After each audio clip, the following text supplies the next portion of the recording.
Hey, you guys, let's look at the second week of March coming in here astrology wise. So this week, Jupiter goes direct, which is a big deal. Let's start with Sunday, March 8th. So I'm looking at the chart here. Sunday, March 8th, Venus and Saturn meet up in Aries at 2 degrees of Aries to be exact, early in the morning, 6:39 a.m. This can go a couple different ways.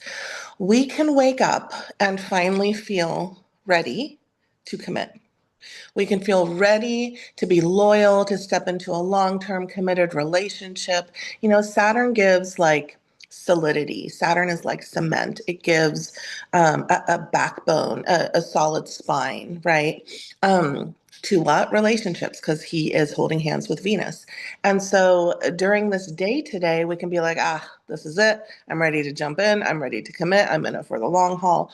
Or we can feel a little bit held back by relationships. We can feel like relationships are limiting us, blocking us. It can feel like relationships take on this heavy lifting sort of energy. It can feel like we're walking uphill in our relationship, but it can also bring in a strong work ethic. Like it can have this feeling of, yeah, when the going gets tough, I'm going to put on my work boots and show up.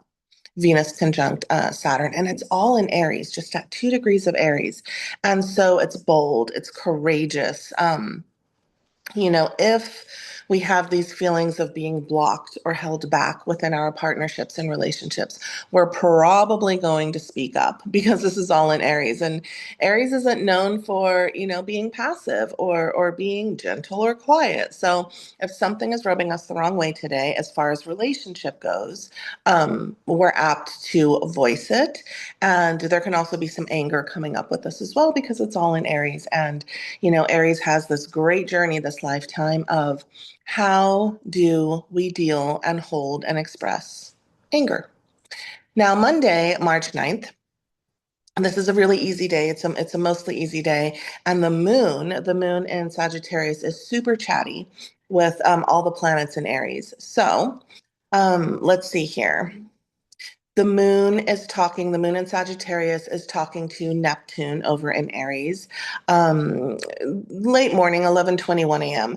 So when the moon is trining Neptune, there's sweetness in the air, there's romance in the air, there's forgiveness in the air. If you need to connect of the heart with somebody, if you need to have a heartfelt conversation, there's a lot of tenderness, forgiveness, and vulnerability available in the morning.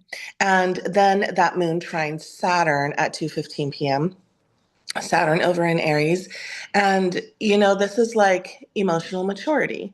This is emotional responsibility. We can hold a lot and not fall apart emotionally. We're a little bit more tender and sensitive in the first half of the day. And come the afternoon, we are like this solid emotional, supportive rock, if you will, for family, for our personal relationships.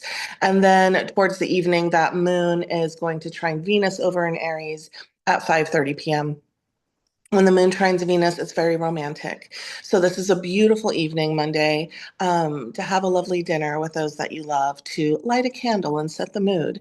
But we really are hungry for romantic connection, for love, for being admired and adored, and just being with the ones that we love today.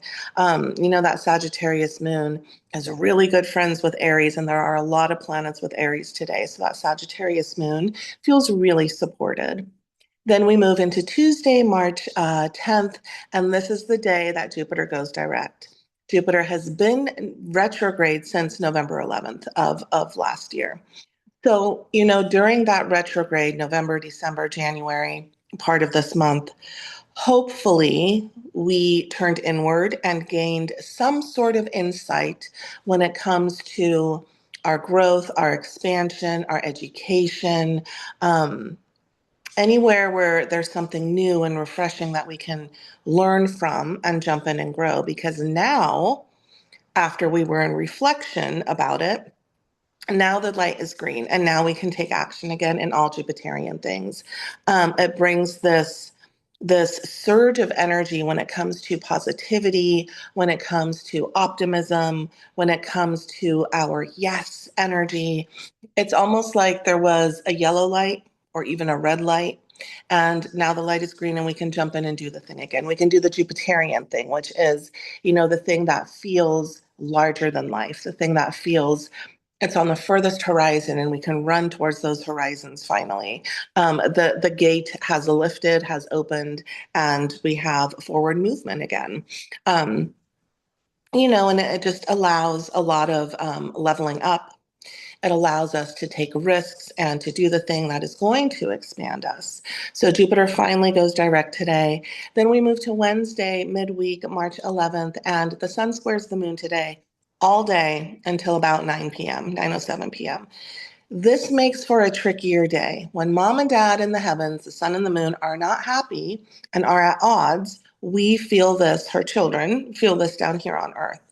So when the sun squares the sun is in Pisces and the moon is in Sagittarius. Picture putting a bunch of Pisces and a bunch of Sagittariuses in a room together. And there's going to be some tension because they do square each other. Pisces is tender and soft and is known to be a little bit passive and so sensitive. Sagittarius is not. Sagittarius tends to have a thick skin. Sagittarius tends to zing arrows of truth and hit its target. And Pisces is sensitive to that, right? Sagittarius is excitable and I don't want to say doesn't care about, who they sort of elbow on their way around the world in their adventures, but there is a sense of like, if it's fun, let's just do it.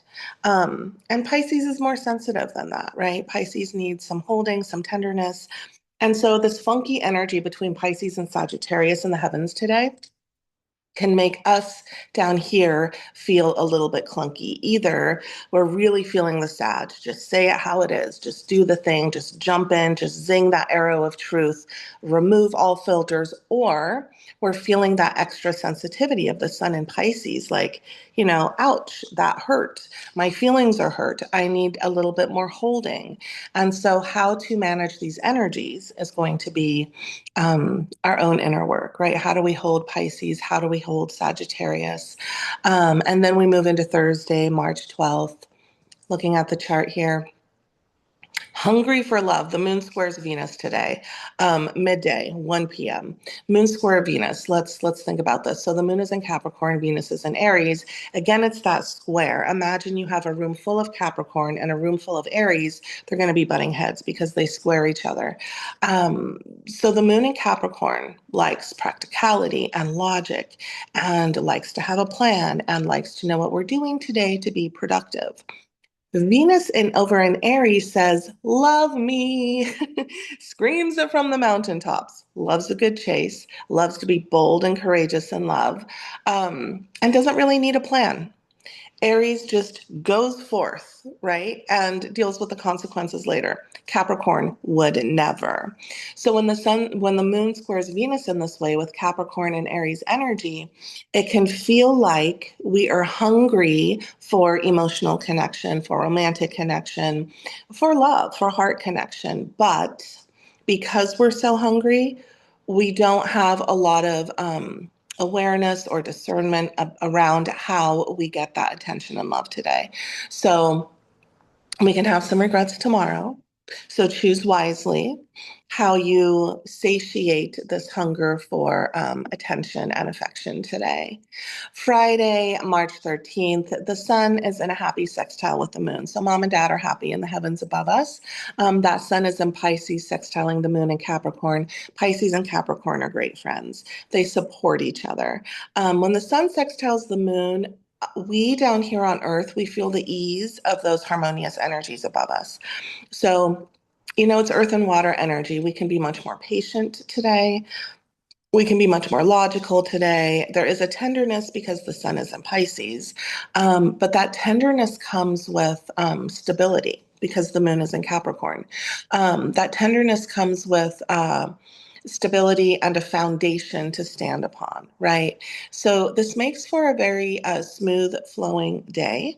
It makes for a day where the inner world and the outer world happily gets along together. So these outward expressions, what happens in the outside world, we have a way to understand that internally, and it sort of matches our internal landscape. So an easier day to move about, Friday, March 13th.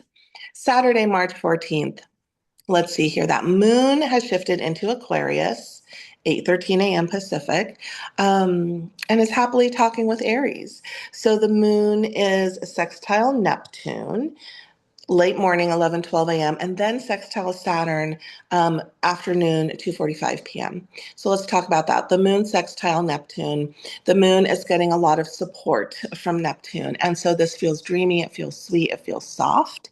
It's a really good day to step into your creativity or your form of art.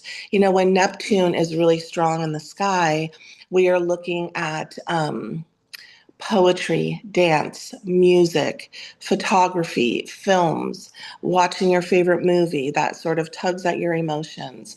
There's a softness and a creativity in the air for the first part of the day. The second half of the day, that moon is sextile Saturn. Again, sextiles are happy aspects. And so Saturn comes in to support that moon in a sextile, and we have emotional stability. We have a way to sort of hold our emotions in a very mature, practical, logical sort of a way. We have emotional strength today, the second half of the day. So enjoy this week. It's a fortunate week with Jupiter going direct finally, and I'll be back with the third week of March here shortly.